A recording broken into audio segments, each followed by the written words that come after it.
just first off, I want to say that this is not a gaming channel. This is a one-time thing. I'll be back to my normal content soon. But yeah, to reiterate, not a gaming channel. But anyway, guys, let's just get right into it.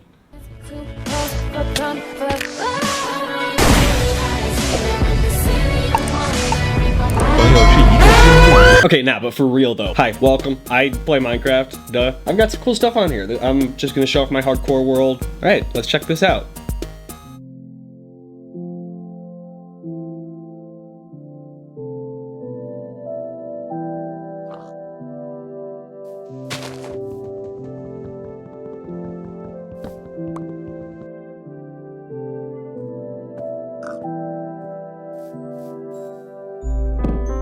And here we are. This is it.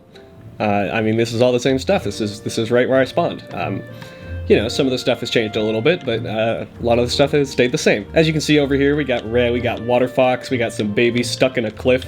This is where my first 3 villagers lived way back in the day. I moved them a while ago, and they live in the park now. Right past the train station is my base. We of course got the White Wither. This round building acted as my first structure, and I've obviously expanded it, and we'll check out the expansions. But the interior, it's a nice place to be. We can go over here, I have my first pickaxe. So we can see the lads over here, of course. Bongwater. Bongwater is my best friend. How you doing, pal? We've got some stories. Go with the comments and tell me if you want to see Bongwater and Aydan's New Year's adventure. We've got Young Pimpin', the one and only, and of course, Taquito. And we can look over here at what used to be my sorting system. This place was massive. I mean, it really just went on for ages. But eventually it just got tedious, like fireworking down just a one long hallway. So I ended up building a brand new massive storage system, which I'll show you in a bit. This is Stepsis. She's a bee that's been stuck right there for the better part of a year. This is my impenetrable underground bunker. It is entirely untraversable, impossible to get in. So in here we have a big room for big things. So this is my mob switch. It disables mob spawning in the entire world. It's a little bit loud, so sorry if I get like drowned out. But here they are. So basically I have these 70 mobs which don't despawn. It's spawn shoots, and if it disables all hostile. Anyway, welcome to my Prismarine farm. So we'll head over here to the Elytra landing pad. That's the raid farm, nothing to write home about. That's an ocean temple that I actually haven't raided yet, because I'm saving the Elder Guardian. Saving it for what? Awesome question. I'll answer that later. No! Now! The Gardens. Bro, the Gardens. The Gardens is an amusement park museum love child showcasing every single mob, biome, and naturally generated structure in the game. I've been working on the Gardens project for almost a year and a half, and it is still not even close to completion. I started in early July. I flew to scout out the right location, and I ended up finding it within flying distance from spawn. I set up a Nether portal, bringing with me a few polar bears. I flattened out the entire area, and began to construct the totem, the centerpiece of the park, and a shrine to all of the totems of undying that I have to thank this world still being here.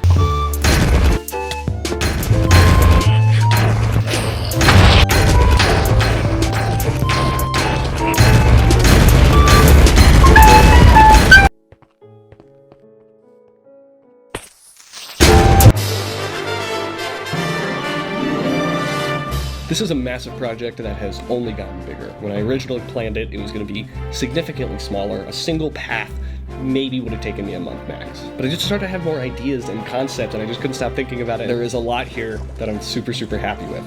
So welcome to the Gardens. This is all unfinished. Expect to see chests and shulkers and, you know, scaffolding up. It's not nearly done. On our right side is a little grove. It represents how every world starts with the player punching a tree. To our left is the totem, the first location I built.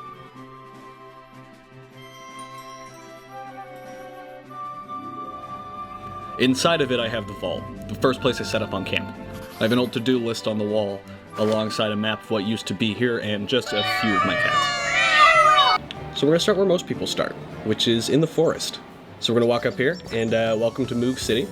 This is our nice little area where we started. This is my girl Erica, temporary housing. She's been here for a little while, but she's doing fine. We got the synagogue with the one and the only Rabbi Mendelsohn. He's just chilling up there. Butcher Shop, Rhonda. JBRCMCCMR, which is the Jacques Buttersworth Race for the Cure Memorial Cartography Center for Maps and Recreation. And in here is where I just keep a massive map of the world. The tragedy of Jacques Buttersworth. It was a day just like any other. I heard a splash. I turned around to hit the witch, but it wasn't just a witch, it was Jacques Buttersworth. And somehow Jacques' dumbass managed to get hit by lightning indoors. So, for now, we just keep him in here. There are a few more fun points of interest in Moog City, including the fish market, where you can buy a freshly fried, gravity-defying cod. Or perhaps take a trip to our Villager Showcase entrance, the entrance to a Villager Showcase that doesn't exist. Or even visit the Incest family, the one that lives on the north side of town that no one talks about. So you can either choose to go right or left. I'm gonna go left first.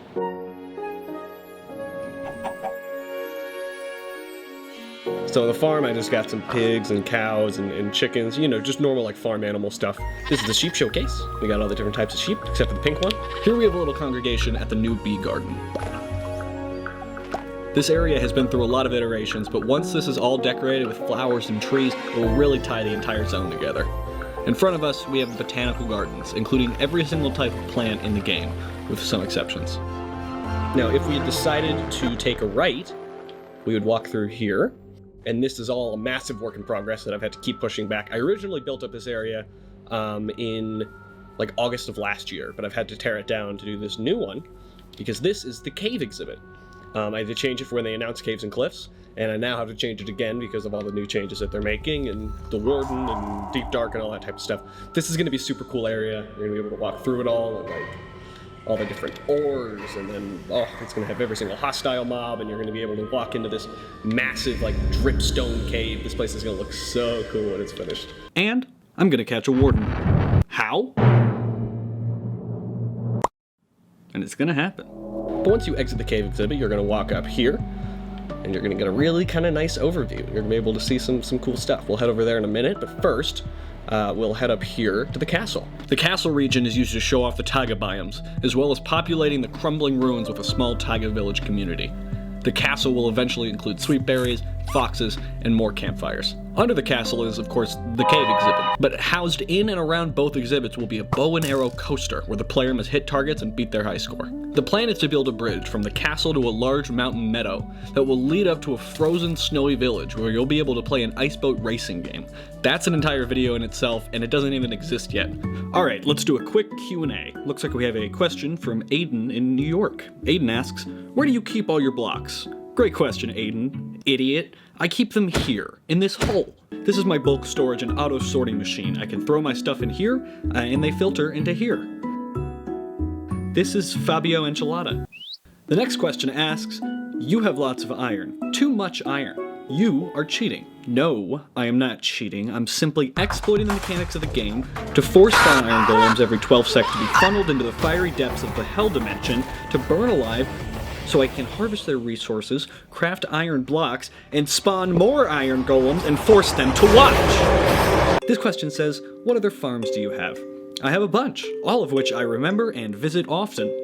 Like this one. This one. This one is probably my favorite. Oh, I love this one. Oh, I remember this one. This one. I haven't been down there in ages. Oh yeah, that. I don't know about this one. I don't even remember that one. If you haven't already, subscribe. If every person that watches this video subscribes, I'll be able to pay off my student loans. That's not a joke. I've crunched the numbers. Subscribe to me for more videos. Okay, our last question asks, do you think that you are making this video as an excuse for playing thousands of hours of video games over the last couple of years? And we will enter the Alejandro Horseman Memorial Raceway. Alejandro was one of my closest friends, one of my buddies. He brought me to the stronghold, but sadly he passed in a horrible Nether portal incident. So I dedicated the raceway to him. You can be able to sit here, watch the horses race around. I want to build like a stable over here, and that's where I'm going to have every single type of horse, every single species, and then you're going to be able to go in there and like pick one and go race around the track.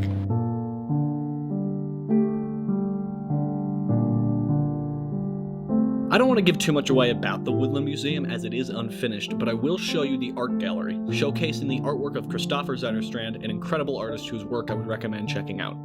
But paintings in Minecraft act not only as a decoration, but also as a secret door. If you've been playing as long as I have, you'll know to always check behind the painting.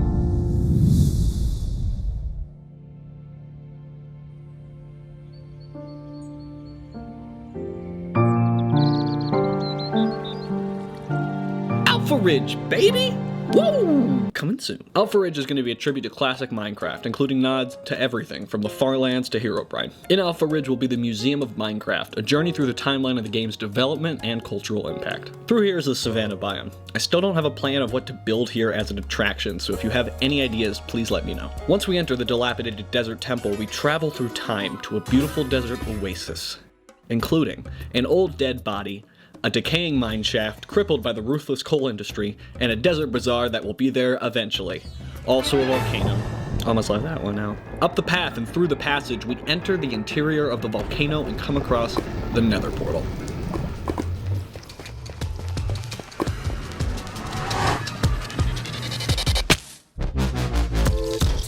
This place is going to be awesome when it's done. I started by building the scaffolding of the volcano, then setting up TNT bombers below it to level the ground to bedrock. This subterranean exhibit will include Crimson and Warp Forests, Soul Sand Valleys, Nether Fortresses, Basalt Deltas, Ghasts, and much more. Heading over to the mineshaft entrance, we can grab a cart and hop on for the ride. We are now entering Mudstone Mesa, my take on the Badlands biome.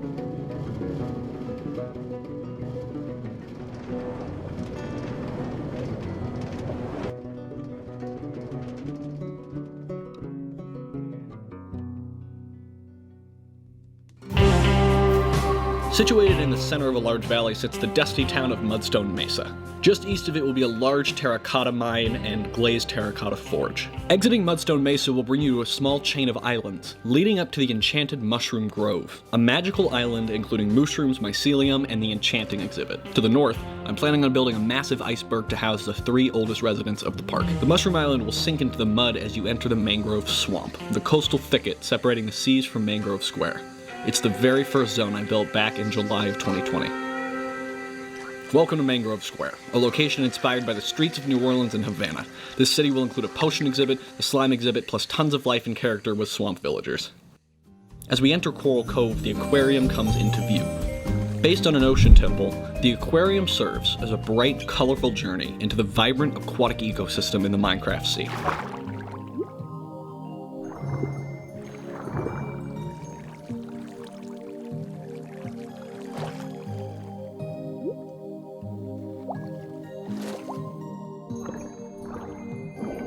But if you dare to head deeper and spiral around the central pool, you'll find yourself at the deepest part of the ocean. Expect to find drowned, guardians, and even the Elder Guardian hidden far below ground.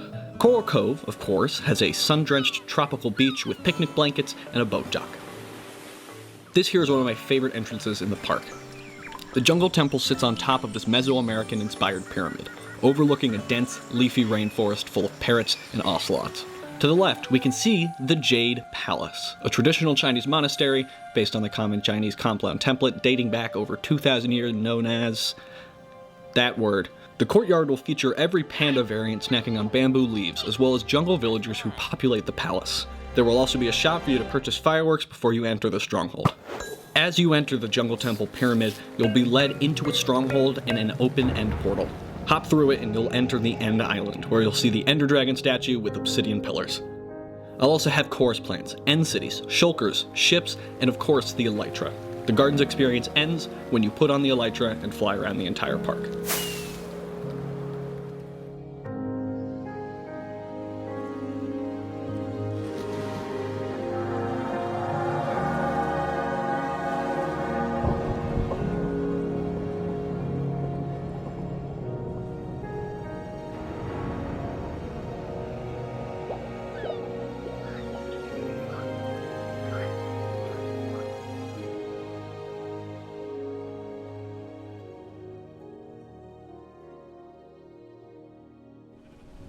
I've put a lot of time and a lot of heart into this place, and if you enjoy the world as much as I do, subscribe, like, share, you know the drill.